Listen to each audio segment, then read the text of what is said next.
మనము దేవుని యొక్క వాక్యాన్ని కొన్ని నిమిషాలు ధ్యానం చేసుకుందాం. మన యొక్క మూల వచ్చిన భాగం ఎక్కడంటే మత్తయి సువార్త 7వ అధ్యాయము 21, 22, 23 వచ్చిన భాగాలు. మత్తయి సువార్త 7వ అధ్యాయము 21, 22, 23 వచ్చిన భాగాలు. ప్రభువా ప్రభువా అని నన్ను పిలుచు ప్రతి వాడును పరలోక రాజ్యంలో ప్రవేశింపడు గాని పరలోకమందున్న నా తండ్రి చిత్త ప్రకారము చేయువాడే ప్రవేశించును. ప్రభువా ప్రభువా అని నన్ను పిలుచు ప్రతివాడు పరలోక రాజ్యంలో ప్రవేశింపడు గాని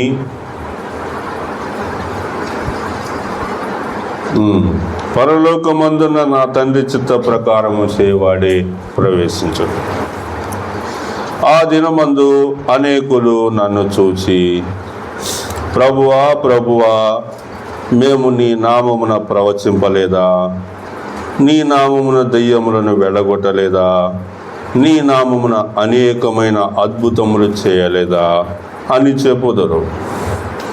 అప్పుడు నేను, మిమ్మును ఎన్నడూనూ ఎరుగను, అక్రమము చేయవారలారా నా యొద్ద నుండి పొండని వారితో చెప్పుదును. చిన్న ప్రార్థన చేద్దాం.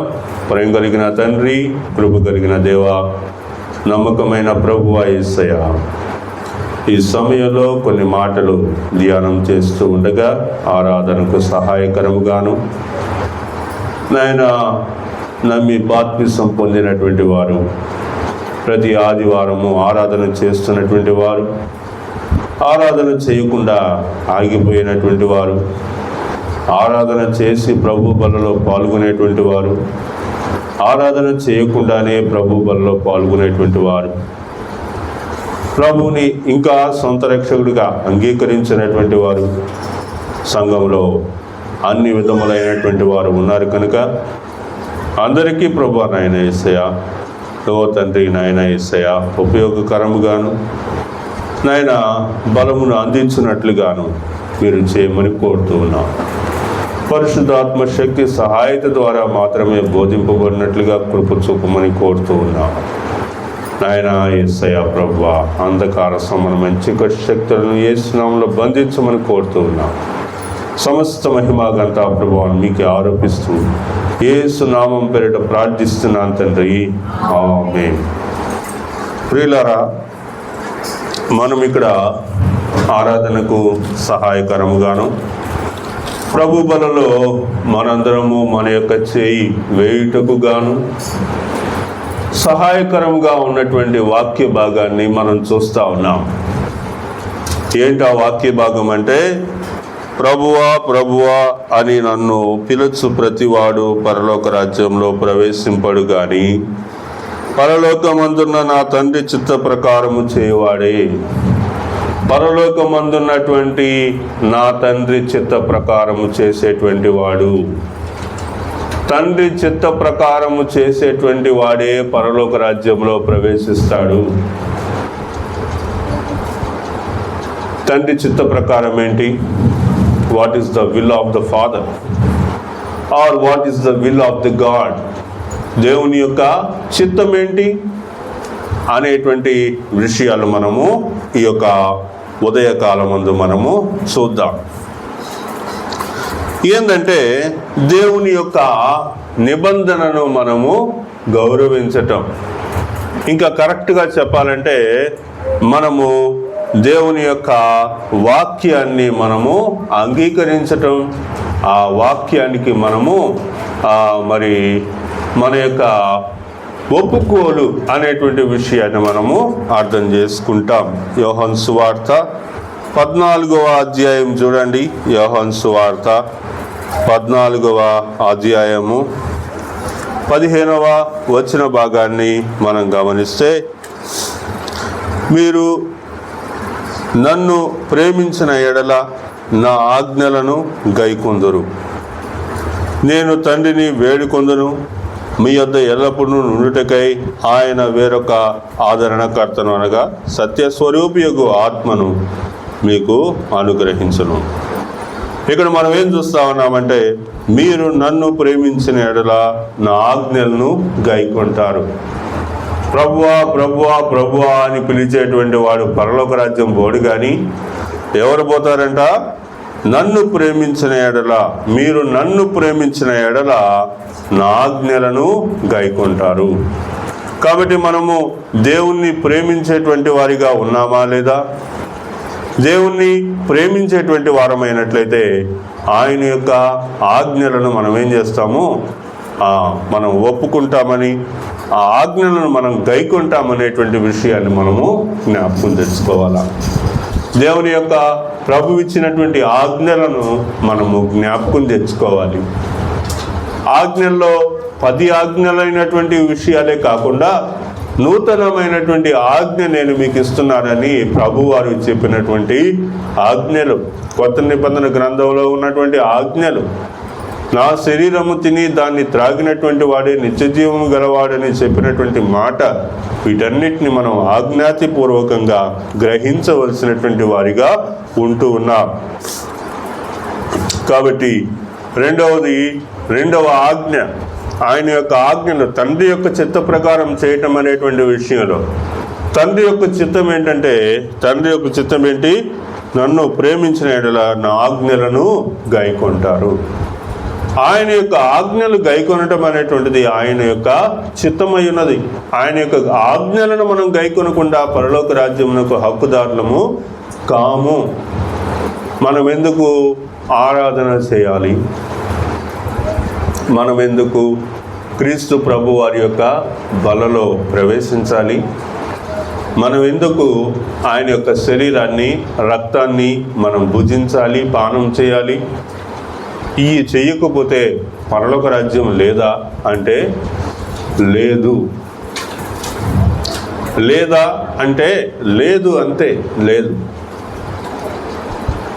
యేసు ప్రభువుని సొంత రక్షకుడిగా అంగీకరిస్తేనే పరలోక రాజ్యం కదా అంటే కాదు. వాక్యం అలా చెప్పలేదు. వాక్యం ఏం చెప్పిందంటే ఆ క్రియలు కలిగినటువంటి వారమై ఉండాలని. మనం నమ్మినటువంటి విశ్వాసానికి ఏముండాలా? క్రియలు కలిగి ఉండాలి. ఆ క్రియలను గురించి అపోస్తల కార్యం 2వ అధ్యాయం 42వ వచనంలో తెలియజేశారు. ఏంటంటే అవి అపోస్తలుల బోధ, సహవాసము, రొట్టె విరుచుట, ప్రార్థించుట. ఈ 4 విషయాల్లో మన యొక్క క్రైస్తవ జీవితం అనేటువంటిది ఆధారపడి ఉంది. యేసుక్రీస్తుని సొంత రక్షకుడిగా అంగీకరించిన తర్వాత నుంచి విశ్వాసానికి తగినటువంటి క్రియలు మనం చేయవలసిన వారిగా ఉంటూ ఉన్నాం. కాబట్టి విశ్వాస సహితమైనటువంటి క్రియలలో క్రీస్తు ప్రభు వారి యొక్క శరీర రక్త మాంసాల్లో పాల్గొనడం అనేటువంటిది ఒక విధి. ఇది ఏదో నచ్చితే చేస్తారు, నచ్చకపోతే చేయను అంటానికి లేదు. ఇది తప్పనిసరిగా చేయాల్సినటువంటి భాగం అన్నమాట. కాబట్టి క్రీస్తు యేసునందు మనము విశ్వాసం ఉంచవలసినటువంటి వారిగా ఉంటూ ఉన్నాం. యోహాను సువార్తలోనే మరి ఒక మాట మనం చూద్దాం. చూడండి, యోహాను సువార్త 6వ అధ్యాయము 40వ వచన భాగము. కుమారుని చూచి ఆయన యందు విశ్వాసముంచు ప్రతివాడును నిత్యజీవం పొందుటయే నా తండ్రి చిత్తము, అంత్యదినమున నేను వానిని లేపుదును. ప్రభువా ప్రభువా అని పిలిచేటువంటి వాడు పరలోక రాజ్యంలో ఉండడు. కానీ ఎవరుంటారండి? తండ్రి చిత్త ప్రకారము చేసేటువంటి వాడే. తండ్రి చిత్త ప్రకారము అనగానే ఇక్కడ మనం చూస్తా ఉన్నాం 40వ వచనంలో ఏముంది? కుమారుని చూచి ఆయన యందు విశ్వాసం ఉంచు ప్రతివాడును నిత్యజీవము పొందుటయే నా తండ్రి చిత్తము. దేవుని యొక్క చిత్తం ఏంటి అంటే మనం పరలోక రాజ్యంలో ఉండటం అనేటువంటిదే ఆయన యొక్క చిత్తం. మనం ఆయన యొక్క చిత్తమును అనుసరించినటువంటి వారమైతే ఏం చేయాలండి? కుమారుని యందు విశ్వాసం ఉంచాలి. కుమారుని యందు మనం ఎందుకు విశ్వాసం ఉంచాలి? తండ్రి కుమారుని భూలోకానికి పంపాడు కనుక. తండ్రి క్రియలండి ఇవన్నీ, తండ్రి క్రియలు. అంటే తండ్రి యొక్క ఆలోచనలు, మన గురించి తండ్రి యొక్క ఆలోచనలు నేను చెప్తున్నాను. అంటే తండ్రి చిత్తం ఏంటి అంటే తండ్రి యొక్క ఆలోచనలను మనం నెరవేర్చడమే ఆయన యొక్క చిత్తం. మరి ఆయన చిత్తం ఏంటంటే ఆయన యొక్క ఆజ్ఞలను మనం ఏం చేయాలా, మనము గ్రహించాలా, ఆజ్ఞలను మనం గైకొనాలా. రెండోది ఏం చెప్పండి, కుమారుని యందు విశ్వాసం ఉంచాలా. కాబట్టి కుమారుని చూచి ఆయన యందు విశ్వాసం ఉంచు ప్రతివాడును నిత్యజీవం పొందుటయే నా తండ్రి చిత్తము. కాబట్టి తండ్రి చిత్తము ఎరిగినటువంటి వారమై ఆయన యొక్క చిత్త ప్రకారము మనము కుమారుని యందు విశ్వాసము కలిగినటువంటి వారమై ఉండాలి. వాక్య ప్రకారం మా నాన్నగారు నేర్చుకున్నటువంటి విషయాల్లో నేను ఫాలో అవుతున్న విషయాలు తండ్రి కుమారుడు ఈ ఇద్దరు విషయాల గురించినటువంటి విషయాల్లో ఒక స్పష్టత మేము కలిగి ఉన్నాం. తండ్రే, కుమారుడు కుమారుడే. తండ్రి ఎప్పుడు కుమారుడు కాదు, కుమారుడు ఎప్పుడు తండ్రి కాదు. కాబట్టి ఈ విషయాల్లో మీరు స్పష్టత కలిగి ఉండాలి. తండ్రి కుమారుడు అనేటువంటి విషయాలను ఆ విషయాల్లో మనకు స్పష్టత లేకపోతే మన రక్షణ అనేటువంటి దాంట్లో కూడా మనకు స్పష్టత ఉండదు. మన రక్షణ కార్యాన్ని గురించినటువంటి విషయంలో తండ్రి ఏం చేశాడు, కుమారుడు ఏం చేశాడు, పరిశుద్ధాత్ముడు ఏం చేశాడు అనే విషయాలు మనం అవగాహన లేకపోతే నువ్వు పొందినటువంటి రక్షణ కూడా ఒక స్పష్టత లేదు అని గ్రహించాల. కాబట్టి తండ్రి అయినటువంటి దేవుడు కుమారుడు అయినటువంటి ప్రభువును మన కొరకు పంపి ఆ కుమారుడు సిలువలో శ్రమ పడుతూ ఉంటే దాన్ని చూసి తండ్రి ఏం చేశాడు, తృప్తి చెందాడు. ఎప్పటి వరకు తృప్తి చెందాడు? కుమారుడు సిలువలో గాయపరచబడుతూ ఉంటే, బాధపడుతూ ఉంటే, నలగొట్టబడుతూ ఉంటే అవన్నీ చూస్తే నా పాపాలు పోవటానికి ప్రభువారు చేసినటువంటి త్యాగం అనేటువంటిది సరిపోయింది అన్నప్పుడు ఆయన తృప్తి చెందాడు. ఇంకొక ఉదాహరణగా మీకు చెప్పాలంటే కసి అంటారు. ఏంటిది? కసి తీరినలాగా కొంతమంది పావును చంపుతూ ఉంటారు. పావును ఎట్ట చంపుతుంటారో తెలుసా? ఎట్ట చంపుతుంటారు? పొడిచి దాన్ని చంపుతూ ఉంటారు. అరే చచ్చిన పావును ఎందుకురా మళ్ళీ చంపుతావు అని అంటూ ఉంటారు కొంతమంది. అయినా కానీ వాళ్ళు కసిదీరా చంపుతూ ఉంటారు. అప్పుడు ఆ కసి తీరింది అంటే అర్థం ఏంటి? వాళ్ళకి ఆ విషయంలో తృప్తి కలిగింది. నేను సమాజంలో అవమానించబడ్డా, నలుగురు నన్ను తిట్టారు, నలుగురు నన్ను కొట్టారు, ఆ గాయం నా మనసులో గట్టిగా ఉంది. ఆ గాయం అనేది ఎప్పుడు తీర్చబడిద్దండి? ఎప్పుడు తీర్చబడిద్ది? నన్ను ఎవరైతే అవమానించారో అవమానించిన వాళ్ళని నేను కూడా అంతగా అవమానించినప్పుడు, అంతగా వాళ్ళ మీద నా యొక్క ప్రతీకారాన్ని తీర్చుకున్నప్పుడు అప్పుడు నా మనసు ఏమవుతుంది చెప్పండి? అమ్మయ్యా తీరింది, ఎట్టగైనా తీరింది.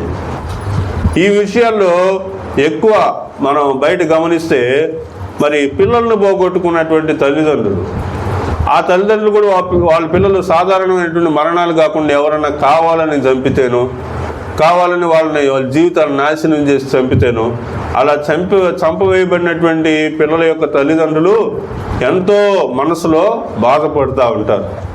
వాళ్ళ బాధ వాళ్ళకి ఎప్పుడు తృప్తి కలిగిద్దంటే ఎవరైతే చంపారో వాళ్ళను కూడా వీళ్ళు అంత క్రూరంగా దారుణంగా చంపితే కానీ వాళ్ళ మనసులో నెమ్మది అనేది రాదు. ఇప్పుడు అర్థమైందా మీకు ఈ ఉదాహరణ ద్వారా?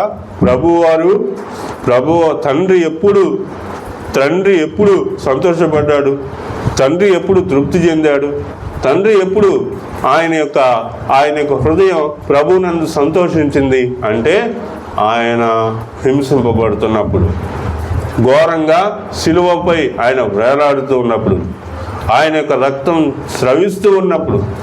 ఎందుకు ఇవన్నీ చేశాడు అంటే మన పాపం పోవాలంటే ప్రభువారు అంతగా హింసింపబడాలి అనేటువంటిది ఆయన యొక్క ప్రణాళిక ఉన్నది. కాబట్టి ఇక్కడ ఏమంటున్నాడంటే దానికి మారుగా ఏమంటున్నాడండి?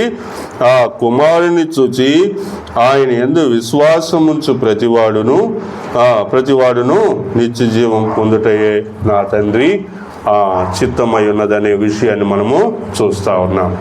ఆ తర్వాత మనం చూస్తే నీతిగా జీవించటం, యథార్థమైనటువంటి జీవితాలు మనం కలిగి ఉండటం అనేది దేవుని యొక్క చిత్తమని మనము గ్రహిస్తూ ఉన్నాం. దెసలోనికయులకు రాసిన మొదటి పత్రికలో నుంచి మనం చూద్దాం. చూడండి,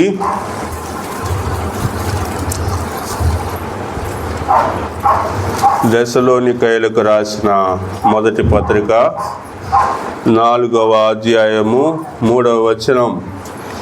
మీరు పరిశుద్ధులగుటయే అనగా మీరు జారత్వమునకు దూరముగా నుండుటయే దేవుని చిత్తము. దేవుని చిత్తం ఏంటట? దేవుని చిత్తం ఏంటి? మనము పరిశుద్ధంగా జీవించటం.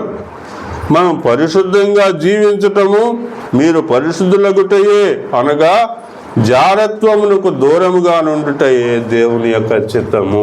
క్రీస్తు ప్రభు వారి యొక్క బలలో పాల్గొనేటువంటి వారు, రక్షణ పొందినటువంటి వారు ఎలా ఉండాలట? జారత్వానికి దూరంగా ఉండాలా. జారత్వమునకు దూరముగా నుండుటయే దేవుని చిత్తము. మరి జారత్వం అనేటువంటిది బాగా పెరిగిపోయింది. జారత్వం అనేటువంటిది మన చేతుల్లోకి ఫోన్లు రాకముందు జారత్వం అనే దానికి వేరే అర్థం ఉండేది, తెలుసా? జారత్వం అంటే ఏదో ఒక స్త్రీ ఒక చోట కూర్చొని వ్యభిచార క్రియలు కలిగి ఉంటే దాన్ని జారత్వం అని మనం అనుకుంటాం. కానీ ఇప్పుడు ఆ వ్యభిచార క్రియలు ఎక్కడి దాకా పాగిపోయినాయి అంటే ప్రతి ఒక్కరి చేతిలో ఉండే ఫోన్ దాకా పాగిపోయింది. కాబట్టి ఈ జారత్వపు క్రియలకు దూరంగా ఉండాలి అని చెప్పినటువంటి విషయంలో ఇదేదో ఒక స్త్రీకో పురుషుడికో లేకపోతే ఎవరో ఒక వ్యభిచారం చేస్తున్నటువంటి వాళ్ళను దృష్టిలో పెట్టుకొని చెప్పలా. ఈ విషయం ఎవరిని దృష్టిలో పెట్టుకొని చెప్పాడు ప్రభు? అందరినీ ఈ భూలోకంలో ఉన్న ప్రతి మగవాడిని, ప్రతి ఆడదానిని. ఇంకా కరెక్ట్గా మనం వాక్యంలో నుంచి చూస్తే లేదా ఈ సందర్భాన్ని అనుసరించి చూస్తే క్రీస్తు ప్రభు వారి యొక్క శరీర రక్త మాంసాల్లో పాల్గొనబోయేటువంటి వారందరినీ, ఇంకా చెప్పాలంటే పరలోక రాజ్యానికి హక్కుదారులు అవ్వాలని ఆశపడుతున్నటువంటి వారిని, రక్షింపబడినటువంటి వారు, బాప్తిసం పొందినటువంటి వారు, ఆయన యొక్క చిత్త ప్రకారము చేసేటువంటి వారు, ప్రభువా అని నా నామాన్ని చెప్పేటువంటి వాళ్ళు కాదు పరలోక రాజ్యంలో ప్రవేశించేది. ఎవరంట? నా తండ్రి చిత్త ప్రకారం చేయువాడే. కాబట్టి తండ్రి చిత్త ప్రకారం చేసేటువంటి విషయాల్లో ఆయన యొక్క ఆజ్ఞను గైకొనాలా, ఆయన కుమారుని యందు విశ్వాసం ఉంచాలా. మూడవది ఏం చూస్తా ఉన్నాము? జారత్వమునకు దూరముగా నుండుటయే దేవుని చిత్తము. జారత్వం గురించి నేను మీకు ఎందుకు ఇలా చెప్తున్నానంటే అది ఇప్పుడు తప్పు కాదు అనే పరిస్థితిలోకి లోకం వచ్చింది. జారత్వం అనేది ఇప్పుడు అది తప్పు కాదు. మనిషి కోరుకునే కోరికల్లో అది కూడా ఒక కోరిక. కాబట్టి దాన్ని నువ్వు తప్పుగా చూడాల్సిన అవసరం లేదు అని చెప్పేటువంటి లోకం కాలంలోనికి మనం వచ్చాం. కాబట్టి మనము ఏం చేయాలంటే జారత్వానికి దూరంగా ఉండాలి. ఇంకా పౌలైతే ఈ విషయాల గురించి బోర్డు చెప్తా, అనేక వచనాలు చెప్తా ఏమన్నాడంటే, ఒకవేళ మీరు జారత్వానికి దూరంగా ఉండలేకపోతే పెళ్లి చేసుకోమని చెప్పాడు. వార్త 15వ అధ్యాయంలో నుంచి మనం చూద్దాం. 15:8 చూడండి. మీరు బహుగా ఫలించటం వలన నా తండ్రి మహిమపరచబడును, ఇందువలన మీరు నా శిష్యులగుదురు. కాబట్టి మీరు బహుగా ఫలించుట, bearing fruit of the spirit. కాబట్టి ఆత్మానుసారమైనటువంటి ఫలము ఫలించవలసిన వారిగా ఉంటూ ఉన్నాం. నేను చెప్తున్న విషయాన్ని మీరు జాగ్రత్తగా ఆలోచించండి. ఏమన్నాడట ఇక్కడ? మీరు బహుగా ఫలించుట వలన. మనం ఫలాలు కలిగి ఉండాలి. ఏం ఫలాలు కలిగి ఉండాలో చెప్తా వినండి. దేవుడు నీకు ఇచ్చిన తలాంతి ఏందో గుర్తుపెట్టుకోండి. పాటలు పాడటం దేవుడు నీకు ఇచ్చిన తలాంతి అనుకోండి. దానిలో నుంచి నీకేం కావాలి? ఏం రావాలి చెప్పండి? ఏం రావాలా? ఫలం రావాలా? ఫలం. బోధించటం నీకు ఇచ్చిన పని అనుకోండి, దాని నుంచి ఫలం రావాలి. సువార్త ప్రకటించటం, దాంట్లో నీకు ఫలం రావాలి. ఫలం రావటం అంటే ఏంటి?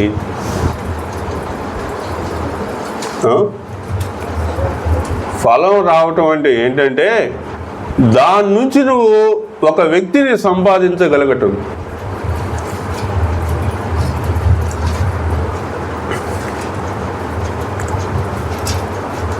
ఇంకో రకంగా కూడా మనం ఆలోచించవచ్చు. ఎలా అంటే, దేవుడు నీకు ఒక తలాంతు ఇచ్చాడు. ఆ తలాంతుని నువ్వేం చేస్తున్నావు అంటే ప్రాక్టీస్ చేస్తున్నావు. ఆ తలాంతుని నువ్వేం చేస్తున్నావు? ప్రాక్టీస్ చేస్తున్నావు. ప్రార్థన అనే ఒక తలాంతు ఇచ్చాడు. నువ్వు ప్రార్థన చేస్తున్నావు. ప్రార్థన చేస్తున్నప్పుడు ఆ ప్రార్థన ద్వారా దేవుడు ఏం చేస్తాడంటే నీకు ఇతరుల యొక్క హృదయాల్లో ఉండేటువంటి ఆలోచనలు నీకు తెలియజేస్తాడు. అర్థమైందా? తెలియజేసినప్పుడు మనం ఏం చేస్తామంటే, ఎవరైనా ఒకరి కోసం ప్రార్థన చేసేటప్పుడు దేవుడు వారికి తెలియజెప్పాల్సినటువంటి విషయాన్ని మనకి ప్రార్థనలో ఆయన బయలుపరుస్తాడు. ఆ బయలుపరచబడినటువంటి విషయాన్ని మనం ఎప్పుడైతే ఆ వ్యక్తులకు ఎవరి కోసమైతే ప్రార్థన చేస్తున్నామో వాళ్ళకి మనం తెలియజేస్తామో అది వాళ్ళకి ఆశీర్వాదకరంగా ఉంటుంది. అది నీకు ఫలము అవుతుంది. అన్నమాట. కాబట్టి దీన్ని బట్టి మనం గ్రహించాల. ఏమంటున్నారండి ఇక్కడ? మనము మీరు బహుగా ఫలించట వలన నా తండ్రి మహిమపరచబడును. తండ్రి చిత్తము, ఆయన సంతోషపడేటువంటి విషయము ఏంటి? ఆయన సంతోషపడే విషయం ఏంటి అంటే బహుగా ఫలించుట. కాబట్టి దేవుడు మనకిచ్చినటువంటి తలాంతుని మనం ఒక చేతిలో పెట్టుకొని ఇంకొక చేతిలో ఏం చూడాలంటే ఆ తలాంతుకు తగినటువంటి ఫలము మీ చేతిలో ఉందా లేదా? చివరిగా మనం ఒక మాట చూద్దాం. చూడండి,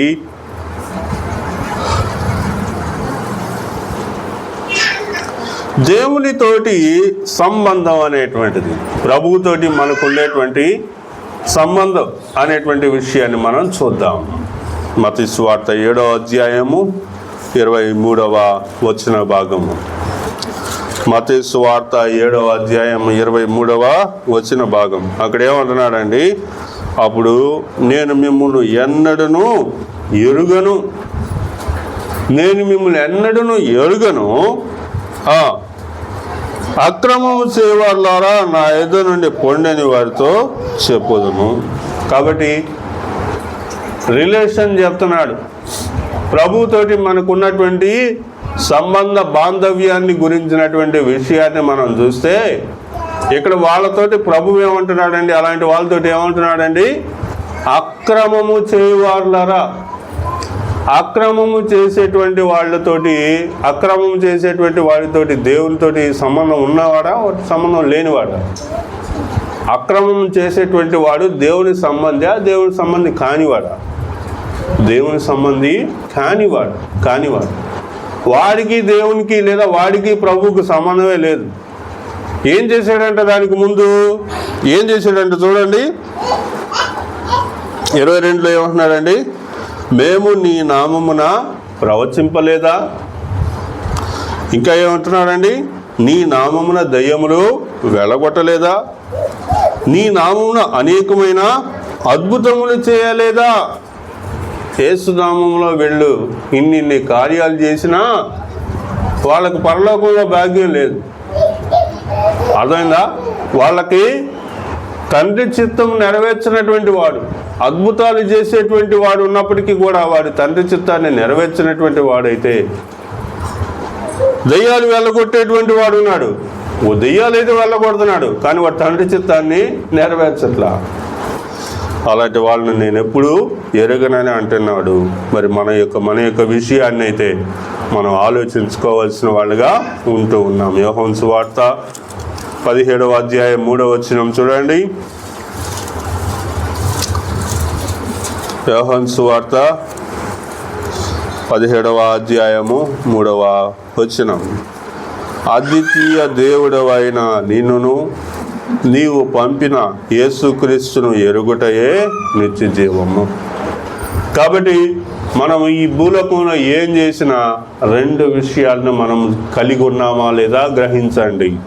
ఏంటంటే చెప్పండి, అద్వితీయ సత్య దేవుడవైన నిన్నును, తండ్రిని, తర్వాత నీవు పంపిన యేసుక్రీస్తును ఎరుగుటయే నిత్య జీవము.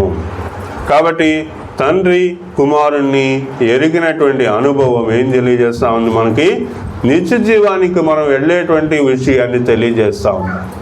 తండ్రిని కుమారుని ఎరిగినటువంటి వాడు అద్భుతాలు చేసేవాడైనా వాడికి నిత్య జీవం లేదు. కాబట్టి నిత్య జీవం అనేటువంటి దానికోసం మనం ప్రయత్నిస్తూ ఉన్నాం. మనం ఎందుకు రక్షింపబడ్డాం? ఎందుకు బాప్తిసం పొందాం? ఎందుకు అనుదినము మన యొక్క జీవితంలో క్రీస్తు ప్రభుని ఎరిగి ఉన్నాం? ఎందుకు ప్రతి ఆదివారం మనం దేవుని సన్నిధికి వస్తున్నాం?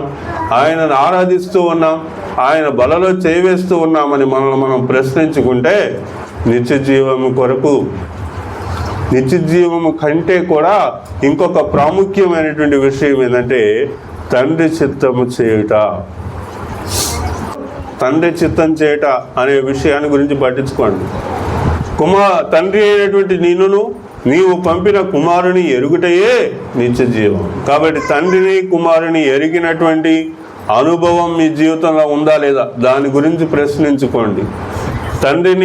తండ్రి యొక్క చిత్తాన్ని మనం ఎప్పుడైతే చేస్తామో ఆటోమేటిక్గా నిత్య జీవం అనేది మనకి లభిస్తుంది అనే వాక్యం మనకు బోధిస్తూ ఉంది. కాబట్టి ఈ సమయంలో దేవుని యొక్క సన్నిధిలో ఆయన యొక్క బల ఎదుట చేరినటువంటి మనము ప్రశ్నించుకోవాలి. కొరింథీయులకు రాసిన 2వ పత్రిక 13వ అధ్యాయము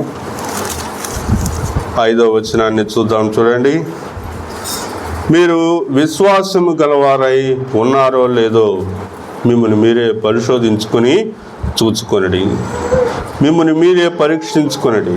మీరు భ్రష్టులు కాని ఎడ్ల యేసుక్రీస్తు మీలో ఉన్నాడని మిమ్మల్ని గూర్చి మీరే ఎరుగరా? కాబట్టి క్రీస్తు ప్రభు వారు మీలో ఉన్నారా లేదా అనే విషయాన్ని మిమ్మల్ని మీరే ఏం చేయాలా? ప్రశ్నించుకోవాలి అని వాక్యం మనకు చెప్తా ఉన్నది. కాబట్టి మనం చివరిగా ఈ మాటతోటి మనం కంక్లూడ్ అవుతా ఉన్నాం. ఏం చెప్పండి? మీరు విశ్వాసము గలవారై ఉన్నారో లేదో మిమ్మల్ని మీరే పరిశోధించుకొని చూసుకొనడి. నేను దేవునిలో కరెక్ట్గా ఉన్నానా? నేను స్థిరంగా ఉన్నానా అన్నప్పుడు నేను నిన్ను గురించి చెప్పాల్సిన అవసరంలా. నేను ఇక్కడ నిలబడి ఓ సహోదరి, ఓ సహోదరుడా నువ్వు ఎట్టున్నావు అట్టున్నావు అని నేను చెప్పాల్సిన అవసరంలా. మీరు అక్కడ నిలబడి నువ్వు ఎట్టున్నావు, నీవు పాపంలో బంధకాల్లో ఉన్నావు నువ్వు చెప్పాల్సిన అవసరంలా. ఒక్కటే మనకి వాక్య ప్రకారం మనల్ని మనం పరిశీలించుకొని కూర్చోమ్మా, కూర్చో సహోదరి, కూర్చో, సిట్ డౌన్, కూర్చో కూర్చో కూర్చో కూర్చో. ఏమంటున్నారండి? మీరు విశ్వాసము గలవారై ఉన్నారో లేదో మిమ్మల్ని మీరే శోధించుకొని చూసుకొనడి, మిమ్మల్ని మీరు పరీక్షించుకొనడి. కూర్చో కూర్చో, హవీలా కూర్చో. మిమ్మల్ని మీరే పరీక్షించుకొనడి, మీరు భ్రష్టులు కాని ఎడల యేసుక్రీస్తు మీలో ఉన్నాడని మిమ్మల్ని గూర్చి మీరే ఎరుగరా? కాబట్టి బలలో ప్రవేశించక మునుపు మీరందరూ ఏం చేయాలా? మిమ్మల్ని మీరు పరీక్షించుకోవాలా. మోకాళ్ళకి కళ్ళు మూసుకొని ఫస్ట్ ప్రభువా నా కోసం సెలవులో మరణించేవారిని నువ్వు ఆరాధన చేయక మునుపు నువ్వేం చేయాలో తెలుసా? నువ్వు ప్రశ్నించుకోవాలా. ప్రభువా ఈ వారం అంతా నా జీవితం ఎలా ఉంది? నేను ఎలా జీవించాను ఈ వారం అంతా? ఈ వారం అంతట్లో తండ్రి అయినటువంటి నిన్నును, ప్రభు అయినటువంటి క్రీస్తును ఎప్పుడైనా ఎరగనటువంటి వానిగా ప్రవర్తించానా? వాక్యాన్ని వ్యతిరేకించానా? ప్రశ్నించుకోవాలి. ప్రశ్నించుకొని ఒకవేళ నీ హృదయం నీ మీద నేరారోపణ చేస్తూ ఉన్నట్టయితే ఏం చేయాలా? ఒకసారి నీవు క్షమాపణ నొందాలా. ప్రభువా నన్ను క్షమించండి, నా పాపాలను బట్టి నన్ను క్షమించండి అని మనసులో ప్రార్థన చేసుకోవాలి. చేసుకొని ఆ తర్వాత ఏం చేయాలి చెప్పండి? మీరు ఎలుగెత్తి ఆరాధన చేయాలి. ప్రభువా, నా కోసం సిలువలో మరణించినందుకు వందనాలు. నా కొరకు మీరు మీ ప్రియ కుమారుడైనటువంటి క్రీస్తుని నా కొరకు ఈ భూలోకానికి పంపినందుకే వందనాలు. నీ యొక్క లేఖన భాగాలు నాకు ఇచ్చినందుకే వందనాలు. ప్రభువారు మా కొరకు సిలువలో మరణించి ఉండగా మా యొక్క జారత్వపు క్రియలు, మా పాపపు క్రియలు, మా యొక్క నేను చేసినటువంటి అపరాధాలన్నీ కూడా ఆయన సిలువలో భరిస్తూ ఉన్నప్పుడు మీరు తృప్తి చెందినంతగా ప్రభు సిలువలో మరి ఘోరంగా హింసింపబడ్డాడు కదా. అందును బట్టి మీరు మాకు ఇచ్చినటువంటి రక్షణకై వందనాలు, స్తుతులు, స్తోత్రాలు అని మనము క్రీస్తు ప్రభు వారి సిలువలో చేసిన త్యాగాన్ని బట్టి మనము వ్యక్తిగతంగా ఆయనను ఆరాధించి, కీర్తించి, మహిమపరిచి ఆ తర్వాత ఆయన బలలో మనందరం చేయవేద్దాం.